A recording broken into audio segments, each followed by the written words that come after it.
메포민은 당뇨 있으시면은 다 아실 약일 것 같아요. 당뇨병이 무조건 진단되면 이 약부터 쓰라라고 돼 있어요. 거의 100년 가까이 오래 써왔던 약이죠. 그만큼 안정성이 입증됐다는 뜻입니다. 장기 안정성까지. 안녕하세요.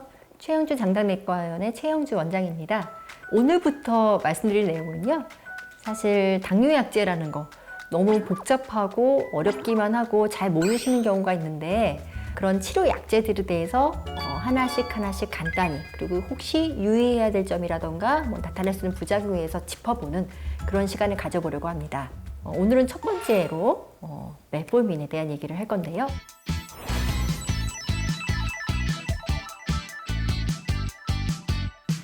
먼저 말씀드리기 전에 모든 약제들은요 이제 클래스라는 게 있고요, 그러니까 종류가 있고요.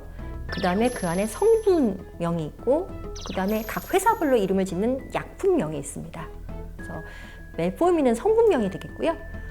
클래스는 비구아나이드 계열이라는 그런 큰 종류 안에 메포민 성분명에 대해서 여기 그림에 보이시다시피 회사별로 이름 다이아백스, 글루코파지, 메포민 이런 식으로 여러 가지 약제의 약품명을 가진 메포민에 대해서 오늘 간단히 설명드리겠습니다.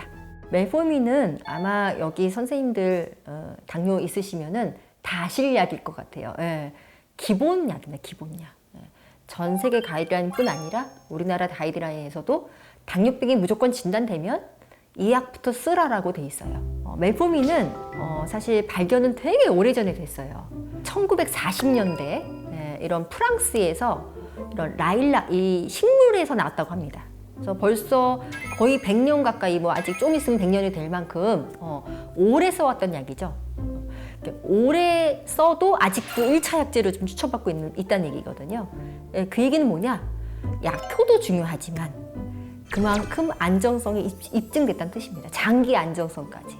그리고 그게 굉장히 이제 올해 그 라일락이라는 게 굉장히 흔하다 그래요. 그런 성분이, 그러니까 원료가. 그래서 약가가 굉장히 저렴합니다. 그래서 우리가 1차 약제로 쓰는 것 중에서는 효과가 확실하고 또 비용 효율 면에서 적절해야 되는데 그거에 아주 최적화된 약이 메포민이죠. 메포민 기전은 사실 이렇게나 많이 쓰고 있는 약인데도 정말 정확히 어디를 딱 막느냐 이게 기전이 규명되진 않았어요. 하지만 대표적인 인슐린 저항성 개선제라고 우리가 소개를 하고 있고, 그러니까 인슐린 저항성 개선한다는 얘기니까 결국 간에도 작동해서 포도당 신생을 억제하고 또 근육에 작용해서 포도당 흡수를 또 촉진하고 그리고 또 실제적으로 체중도 조금 빠집니다. 이런 여러 가지 인슐린 저항 효과가 인정이 돼서 우리가 이런 2형 당뇨병이죠. 인슐린 저항성이 동반돼 있는 2형 당뇨병 약제에서 첫 번째 약제로 쓰이고 있습니다. 그럼 메포민은 또 다른 부작용은 없을까요? 메포민의 유일한 부작용이 있다면 소화장애입니다. 그래서 우리가 500ml부터 보통 시작을 해서 최대 용량이 2000ml까지 올라가거든요. 근데 저용량에서는 그렇게 크게 나타나지 않는데 용량이 1000ml, 1500ml, 2000ml 이렇게 올라가게 되면은 그만큼 혈당 효과도 잘 나타나지만 소화부작용이 좀 심하게 나타나는 경우가 있어요. 그래서 초반에 아무 설명 없이 그냥 이 약을 확 들였다가는 이거 먹고 정말 너무 힘들었다고 말씀하시는 분이 있을 정도로 좀 초반에는 그렇게 고생하실 수가 있는데, 하지만 그거는 이제 한 2주나 한 달 정도 지나고 나면 다 몸에 적응이 돼서 처음 느꼈던 불편감보다는 훨씬 줄어들게 됩니다.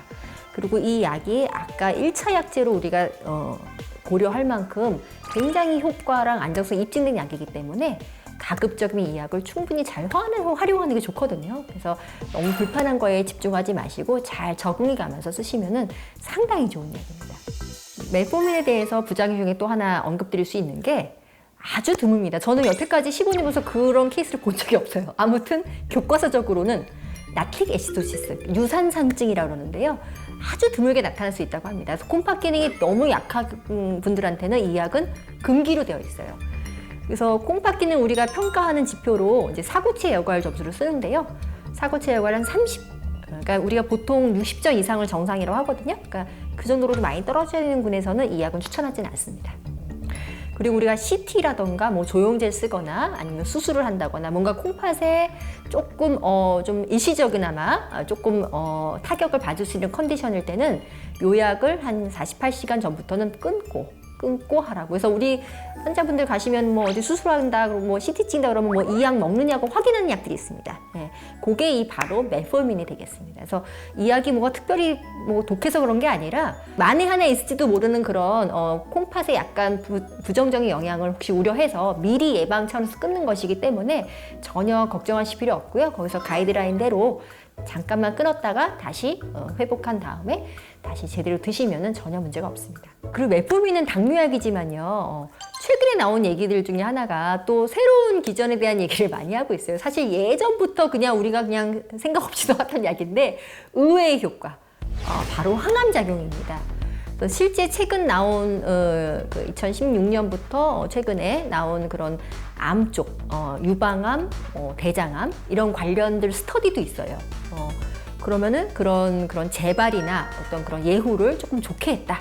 그런 얘기들이 나오거든요. 그래서 실제로는 항암 치료제로까지 후보제로 써서 임상 연구를 진행한 바가 있습니다. 유방암에서요. 근데 사실 아쉽게도 그게 정말 치료 효과까지 나오는 것까지는 그런 데이터가 나오진 않았지만 적어도 이런 어떤 그런 보조적, 그러니까 항암제의 보조 치료로서는 충분히 써볼 만하다는 결론을 지었던 적이 있습니다. 그래서 이런 메포민은 당뇨약이지만 여러 가지 좋은 효과가 나오는 약이기 때문에요. 조금 불편하시더라도 이 약을 충분히 잘 쓰시는 것이 좋겠습니다.